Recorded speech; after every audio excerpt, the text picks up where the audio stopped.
everyone. Welcome to Finish Strong, Smart, Start Smart. This is Maryanne from Courageous Communication. Now, this is going to be a little bit different because I did have this webinar planned to go live at 1 p.m. Central today, but I only had a few people on the call, and I had quite a few people registered, more than 50. So that tells me that I'm not giving enough reminders, or this is a really crazy week because we have the holiday coming up next week. And I was a little bit nervous about doing it at this time, but I wanted to get this in before things really got crazy at the end of the year. And I also think it's really important that we look at how we're framing and the stories we're telling about 2025 and just, claiming what worked and releasing what doesn't in order to take us into 2026. So what I decided to do is not just keep those few people on the call, because by the time they got on the call, it was pretty late in the it was pretty late on the hour, and I didn't want to go long, and I didn't want to compromise any content. So what I'm going to do is just give you the content right now.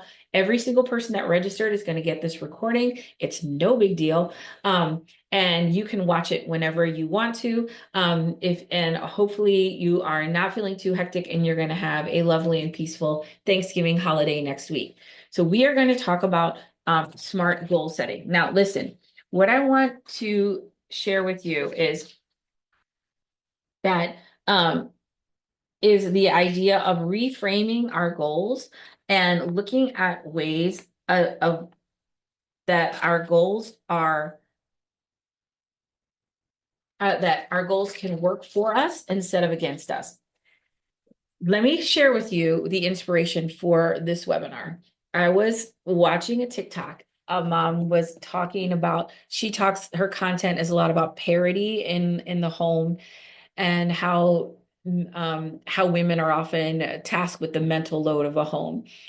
And she was telling a story about someone who was trying to decide if they should go to work, because since childcare is so high, is it the same? Like, I would just be working to put my kids in childcare. Is that really worth it? That just doesn't make sense. Her point was, but it can make sense because there's lots of reasons to work besides income, right? You can stay relevant in a profession. You can advance in your career. And there could be benefits. There could be lots of reasons why you would want to work, even if the input output was pretty much the same. And it got me thinking about my own life. One, my son just got a job, and I was like, this is not a good job. It's 3 hours. It's literally in the middle of the night loading trucks. It's not close to our house. There's a million reasons to not take this job. And there was a million reasons to take the job. If I stopped looking at input and output, and I started looking at other ways of measuring the value of this work, kid needed a win. Right? It's a good job with a good company that hopefully could maybe parlay into something more permanent. It's something for him to do and wrap his identity around, because he really was looking for that. So if I look at things, yes, this is an investment. This is a good reason for him to do this work. And so it really helped me reframe that job, and it also reframed my own work in my own life, because if I'm only measuring my worth by input and output, I'm really missing a lot on what I'm doing and the progress that I'm making. And I think it's probably the same for you. You have revenue goals. I have revenue goals. You have, donor sponsorship goals. I have attendance, right? I have enrollment goals, all of those things. And if we don't hit them, we feel really bad. But often how we set goals is flawed from the beginning, and we're often setting ourselves up for failure, but we're really only measuring input and output. And what do I talk about all the time, my friend? What do I talk about all the time? And that is from transactional to transformational. Yet the goals that we set are often really focused on transactional and not looking at what did we transform? What did change? Okay. That's what we're going to talk about. There's going to be 3 parts to this webinar. Part 1 is understanding and telling a really strong story about what happened to you in 2025, whether you hit a goal or not. Part 2 is setting goals for 2026, reframing the SMART model to make us work for us better. Remember the old SMART model: sustainable, measurable, attainable, relevant, and timely. we're going to add to that so that it can work for us better. Again, goals aren't good or bad. They are just what they are. They are information. So we're going to reframe our relationship with goals. And I'm going to give you the tools to reset goals more effectively. The third piece to this is understanding how to measure relationships beyond how much money people give. So I'm going to teach you how to measure relationships beyond how much money people give. I am not a CRM expert, okay? I love all those people. I love all my CRM people, but I am not a CRM expert. So I would love to hear from you about how you feel like you could implement this and start tracking this in your own life. Okay? Now, um, I mentioned before that I will do this webinar again in January. Or did I mention it? I will do this webinar again in January when people are more focused on goal setting, because I just don't think people right now are thinking about goal setting for 2026, even though we probably should be. But I understand fourth quarter is crazy. So it's no problem. I will redo this again in 2026. If you want to come again and like with that 2026 brain and do it again, that's awesome too. I would love for you to join me then. And we can, because even if you hear it twice, right, you're not the same person when you're hearing it. What I really want you to focus on today is the wrap up of 2025. I think that is the most important thing. And then start noodling on what 2026 could look like and how we can measure uh, our relationships beyond money in and money out. For me, I've advocated for this for a long time. The person who gives the most, we put their name on the wall. But then there's that person that's been given, $20 every month for the last 10 years. We don't put their name on the wall. Or the person that's always responding to the email or is cheerleading to us, who every birthday they do a little fundraiser for us. Those are relationships and those are important. And we often don't measure them or value them because they're not part of a goal. They're not part of the big overarching, we've got to raise this much money goal. And again, we're going to hold space for two things to be true. Yes, we need goals. Yes, of course, we need revenue goals. That's important. And also, we know that the relationships are what makes the money happen. If we're only focusing on output, we miss the processes and the systems that actually support those outputs. So we want to look at output and outcome, and we want to release the burden of the goals as judgment, as a verdict. You are good, you are bad, right? Because you made it or you didn't. Because it's all a story and it's all, sorry, I'm going to swear, bullshit. Okay. Because it's just something we make up. So we can make up something better. All right, here we go. So let's talk about, first of all, releasing 2025. Well, not releasing, but that's part of it. We're going to reflect on 2025. We're going to recognize and celebrate the real progress we made, whether it was a part of a goal or not, before we start planning. This is such a great practice to have, even a project by project basis. I just had a client have an event the other day, and they spent an hour after the event just talking about what happened and debriefing and basically reflecting and releasing on what happened in that event. And also, they gathered a lot of data while it was still fresh to understand the best way to approach that event in the next year. So reflect, release, recognize. These are the three things we're going to do for 2025. Reflect. What actually happened this year? What were the wins, the milestones, the relationships built, the challenges, the surprises, the pivots? What did you do that really happened, regardless of whether it was in support of a goal or not, right? What were the wins? What were the milestones? Maybe a new donor came along. Maybe you were in somebody's will that you never even knew them. Maybe those are surprises. What were the new relationships you built? What were the relationships you strengthened? Maybe you really strengthen relationships with major donors, or you clean up your relationship with your board, whatever it is, put it down there. That's a reflect. That's a win. Then we're going to release what didn't serve you, the overwhelm, the upset, unhelpful expectations, misaligned priorities, perfectionism, old systems. What didn't serve your organization? Let it go, let it go, let it go. Right? It's good. It's gone. Um, we want to release that and let that go. Remember at the end of webinars, I often ask you what do you want to let go of and what do you want to claim? I want you to what am I going to let go of from 2025? What was the story I'm telling that didn't really serve me? And because we're going to create better stories for 2026. And then recognize what growth happened beneath the surface. If reflect is above the surface, recognize is below the surface. What was the new confidence, the clarity, team development, learning? How are you, your team, your board, anybody that you want to take through this exercise? You can take through anyone, yourself, your team, your board, anybody you want. How are you different people? How do you show up differently? Was it the confidence, clarity, learning? Like one of my clients really re-centered a relationship with a new supervisor, which completely changed their relationship. What was once tension filled is now a mutual support. That is a recognizable win that is not ever going to show up in a goal. Probably, I'm saying, not ever. So I want you to think about, where did you grow, even if the goal didn't grow?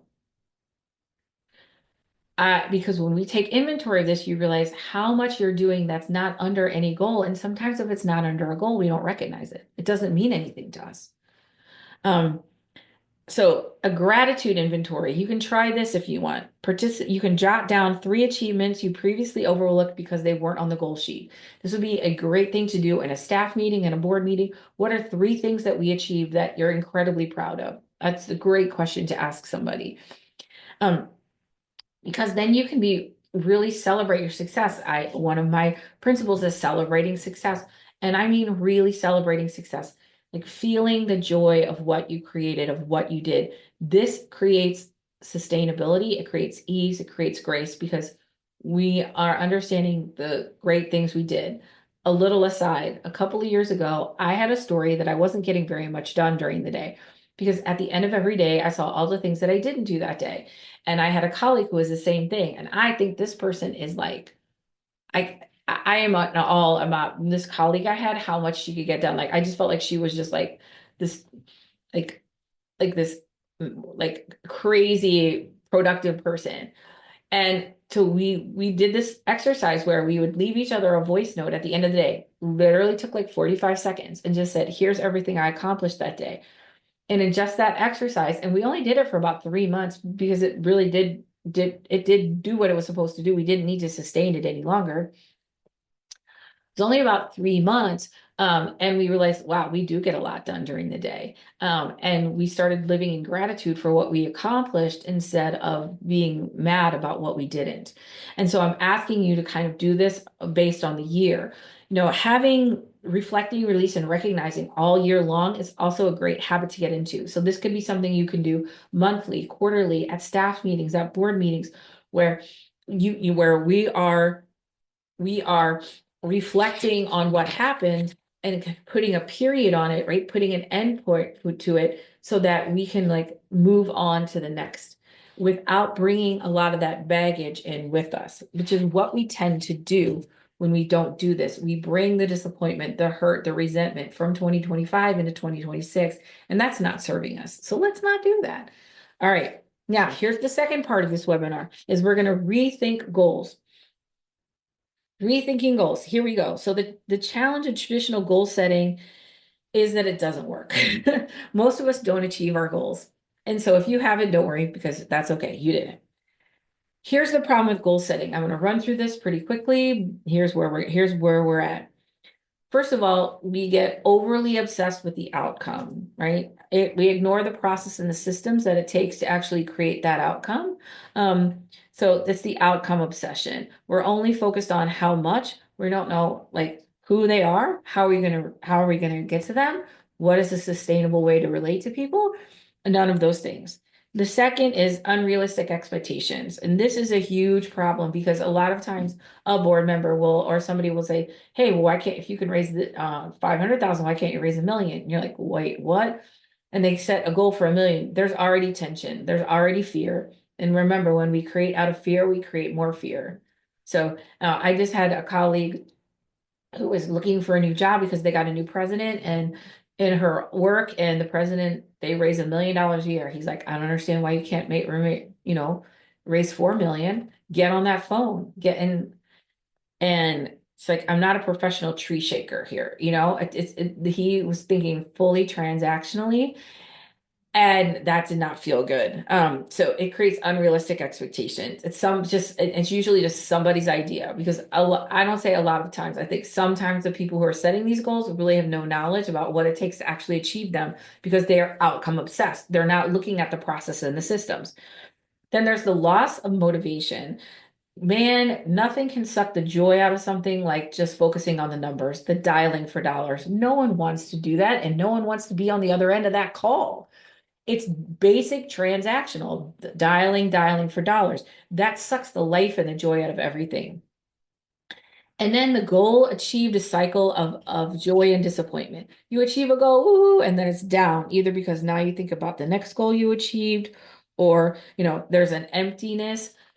Our satisfaction comes from within us, not from external. So no matter the goal, no matter the number, whether we achieve it or not, we are sovereign in our own field of existence. I'm the queen, whether you give or not, whether I reach that goal or not, I'm the queen. So what happens is, if we are dependent on external validation, as soon as we get that external validation, it's only temporary. It will disappear and the emptiness will return. So now we have to go get another goal. And if we don't get that goal, then the emptiness stays. And that can cause a lot of burnout over time. Okay. Then a couple more. I'm going to go real quick on these. Tunnel vision, right? You're missing opportunities because you're not focused on them, because you're only focused on the goal. You could be missing a lot of great relationships, but they're not part of like maybe the goal that you were working on. And then we have the success failure mindset. I kind of went over this right before. If you make it, it's a success. If you don't, you're a failure. The last is pressure. Pressure leads to tension and maybe risky or unethical shortcuts, right? And definitely pressure is not in the service of your donors. Your goal setting is not their problem. Your sense of your year-end goal, your year-end numbers are not their problem. Their money is good December 31st as it is January 1st. Your sense of urgency is not their problem. And so when we become that pressure, we can, I'm not saying you do, I'm saying you can do things that aren't in service long term to your donors, because you need to hit this number. And you can hit the number in the short term, but the long-term relationship may suffer. So you can look at your own life and think about, when have goals created more pressure than progress? When did they not work for you? Because as I said, in my own life, there were times that they weren't really working for me. And that's why I said, maybe I can rethink how we do this. I don't know, my dogs had to come to this party. I just let them. All right. So now that we have understood, and released and reflected on 2025, and understood why goals no longer, the traditional format of goals doesn't work, we're going to introduce a new model. And I'm going to spend the next few minutes really unpacking this new model and what it looks like. Okay, so the new model is a goals as guides, not verdicts. Right? Goals aren't a grade, they are a compass, they are a guide to help us. And so we can have goals, but we're going to reframe their goals not as verdicts, but as guides. And here's 3 ways we're going to do that. First is we're going to set intentions alongside our goals. If your goal is to raise $500,000, your intention is to deepen trust and engagement. Because what is that going to do? That's how we raise, $500,000. Okay, it's the process and the work of relationship building that we are going to set the intention for. The second is measure relationship strength, not just revenue. If we are only measuring by how much or how often, we are really limiting how our relationships work for us. And then we're going to define success broadly, including learning, relationships, systems, and joy. Yes, work can be joyful, grace, ease, joy is sustainable, hustle and grind is not. I had a client, she had an event, it didn't make as much money as it was supposed to. It was supposed to raise like 100 or raise like 50. oh, was the event a success or failure? I said, yes, but there is so much value in all these people in a room. There is so much value in connecting with your partners and your sponsors. There is so much value in getting all these people together and connecting them to a cause. But we aren't measuring that. All we are measuring is how much money that event raised. And it's doing everything such a disservice when we only look at input and output, because you know, and I know, and she knows, and everybody in that room knew, that there was a value in what was going on. We just don't know how to measure it. And it's easy to measure money. It's easy to measure number of people. That's the default setting that we were born with, but it really doesn't serve us, because how much or how many doesn't get us to actually raising the money that we want. Okay, so we all know SMART goals, right? Specific, measurable, achievable, relevant, relation, or relevant and time bound. We timely, we get those. We've done those before. We are going to set those aside. Now, we can still, those are still okay. I'm not saying throw it out. I'm saying maybe we can build on it. We can build on it. So instead of SMART as being that, it's going to stand for sustainable, meaningful, aligned, relational, and testable. Now, I have a worksheet along with this webinar that you will get in the email that I'm sending. So you'll have all this with you. So here's what we're going to look for is, sustainable, right. I messed up. Sustainable, meaningful, aligned, relational, and tension-free. This is what we want, tension-free. How can we create goals that motivate you, not ones that crush our soul? No one wants that. Okay, so let's get into what this looks like. So first of all, let's look at supportive. Sorry, excuse me. Let me start again. And I'm going to just start again. Thank you. Supportive. I apologize if that got clunky. Supportive, meaningful, aligned, relational, and tension-free.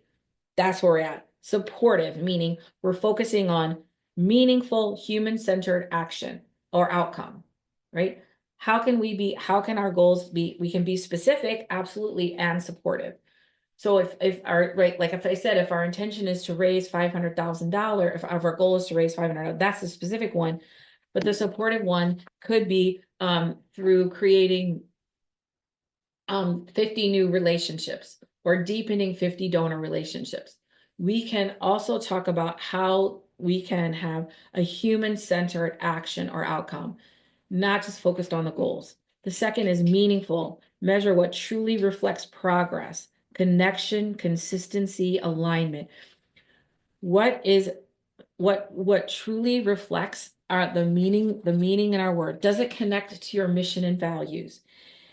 Is it helping you move your organization and your cause forward?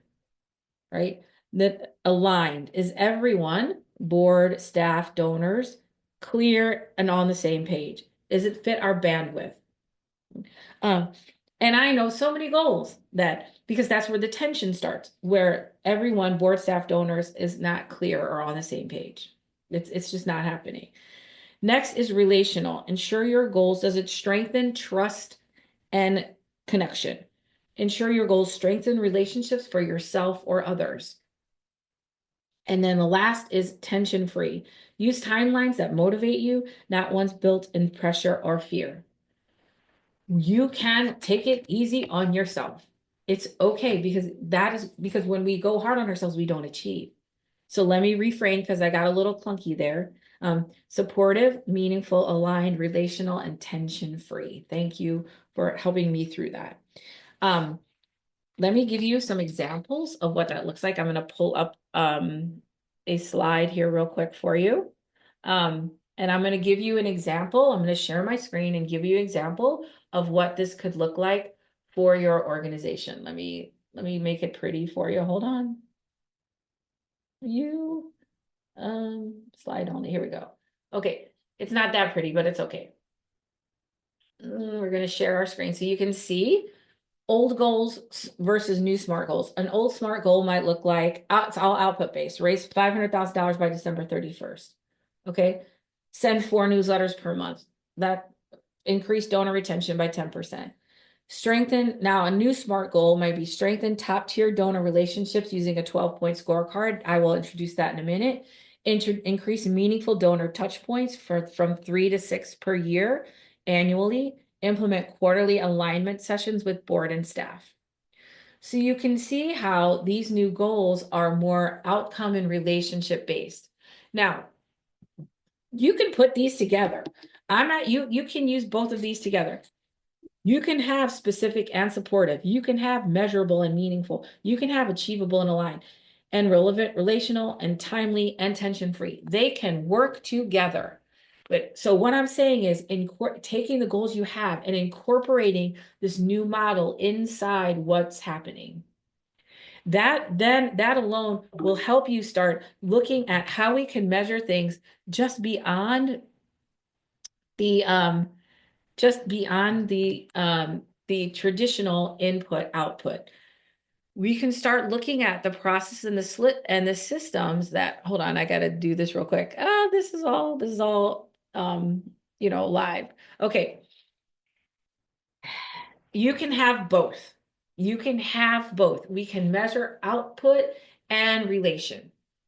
And don't feel like we need to choose a model. I'm saying you can put them together and make them both work for you, with one informing the other, right? Yes, because I know you need to have revenue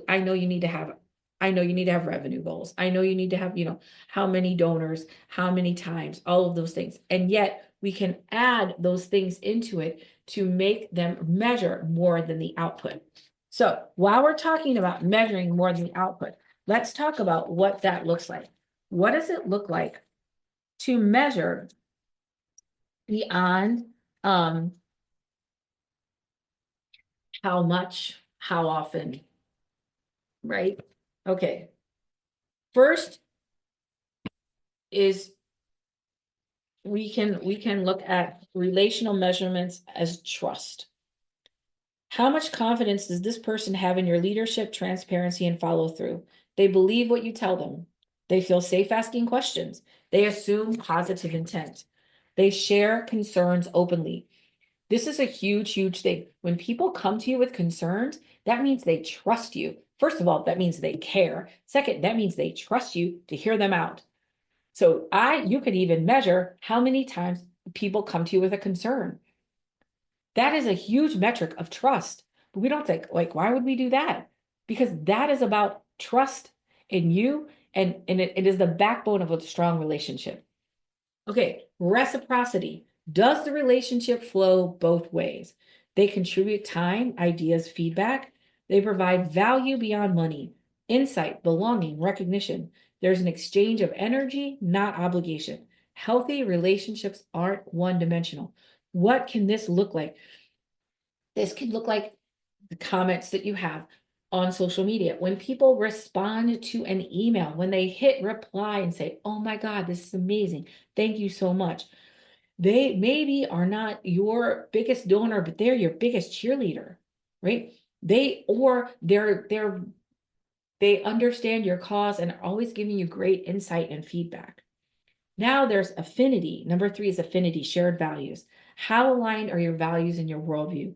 They express enthusiasm for the mission. They see your work as meaningful, and they advocate for your cause even when you aren't present. That is huge. And so how do you know when you aren't present? But you can listen, but that could look like when people share your posts, right? You can track that. That is a great way of affinity. Then consistency. Are interactions happening regularly and authentically? You have to be consistent first. I'm not going to go into, because you know how I feel, but we should be emailing weekly. Weekly, please. They respond when you reach out. They stay in touch in between asks, and engagement is steady, not transactional. So you are engaging and they are engaging back, not just during times when you ask them for money, right? They are consistency signals stability. They're showing up at events. They are staying in touch. They are, like I said, responding to emails. You're sending them emails and they're responding back. They're coming to your lunch and learns or things like that. Then there's the depth of understanding, the why indicators. They can articulate your mission in their own words. They understand the problem you're solving and they know where their support fits in. Understanding strengthens commitment. Emotional resonance, number 6. How much do they feel connected to the people, stories, and impact? They recall stories you've shared. They express pride, empathy, and excitement, and they share impact updates with others, right? Emotion drives generosity and advocacy. Are they forwarding those articles? When you look at your email, what are your open rates? What are your forwards? That's emotional resonance. That's important. And you could be tracking that, but not understanding why it's important to track that. Then there's advocacy. Do they champion your mission? They refer friends. They share your comments. They introduce you to partners. They speak positively about your work. Okay, I got a few more. I know I'm rolling through these, but I want to get through them all. Okay. And then there's reliability. Can you count on them? They follow through on what they say. They communicate changes quickly. They respect the boundaries. Reliable relationships ease stress and create momentum. Reliability. Can you count on them? Will they follow through with what they say? If they say, I'll give at the end of the year, and they do, that's reliability. That's great. Generosity is non-financial generosity. This is one of the best things I think you can measure and a great way to start feeling through this metric. Time, expertise, networks, reputation, encouragement. Generosity is so much more than money. Are they showing up at events with their time? When they're at events, how engaged are they? Their expertise. Do they love sharing with you? Do they, are they that donor that says, oh my God, I thought of you when I saw this? Their networks, they're connecting you, they're plugging you into people, their reputation. They have a certain maybe prominence in the community that they're happy to use on your behalf. Or encouragement. They are just there to encourage you and love you. All right. And then growth over time. This is number 10. How is the relationship evolving? Increasing openness, more honest conversation, positive shifts in engagement, and expanding interest in areas of your mission. I do the awareness, interest, connection, action, and this is the growth over time. So you can look at and track the deepening of the relationship. When I found people who were interested in having a conversation, and I had a more open and honest conversation, you can track those positive shifts in engagement. I want you to track how many people were aware and now are interested. And that looks like, social media to your email list, from your email list to how many one-on-ones did you have? How many small groups did you have? And then from your small groups to how many people did you move to action? All we really track is how many people we move to action. But when you look at those 4 parameters, you can track growth over time. You can track the depth of your relationship. What I'd love for you to do is pick 1 or 2 of these things that really resonates with you that you think you could adapt into your system pretty immediately. I think it's probably 9 or 10, generosity or growth over time. But you can pick right, which one you want. Let me just and let me wrap up here, okay? First of all, thank you for walking with me through this new model that I am sharing with you and being flexible. I felt like this was just a better way to deliver this content since we had so few people on the call and so many people jumped in late that I felt like it was easier just to do it this way so you can listen in your own time. Second, remember, I will be redoing this in January.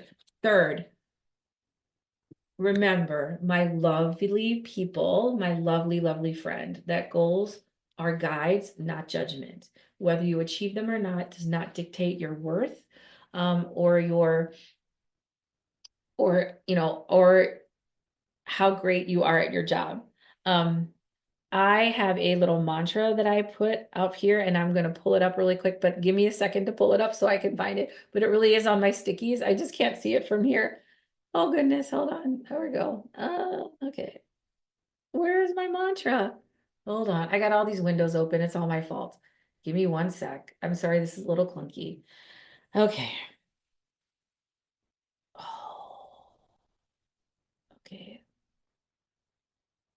Where's my mantra, you guys? Okay. Well, I already know it, so I'm just going to share it with you. My worth, like whether somebody does something or not, does not define my worth or my value or who I am in this world, right? I am sovereign. I am the queen.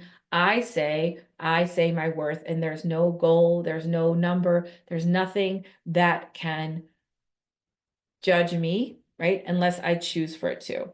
And I just want you to remember that and remember that you are not your the worth of your goals, right? That is not how you're worthy. And also, if you want to truly be a transformational fundraiser, if you really want to put relationships first and the money will follow, it starts with how we set our goals and the intention and the formation of our goals that honors not just the money, but the process and the relationship and the trust and all that that forms to get to those outputs. I hope this is inspiring you.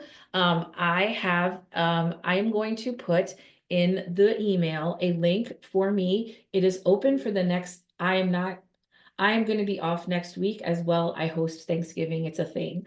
I love doing it. It is a thing. So I'm going to be taking off next week. And if you're interested in talking with me about releasing 2025, setting up for 2026, and what that looks like in the context of the awareness, interest, connection, action model, how can I reset my goals to gauge the relationships and how they're moving forward so I can really show progress, I can work that out with you. 30-minute call. We're going to dive in deep and see what happens. Okay. I'm going to put that link up. I'm doing it for 2 weeks in the next couple weeks. Thank you again for your flexibility today. And I will see you very soon. Hopefully you're going to book a call with me and we can chat one-on-one.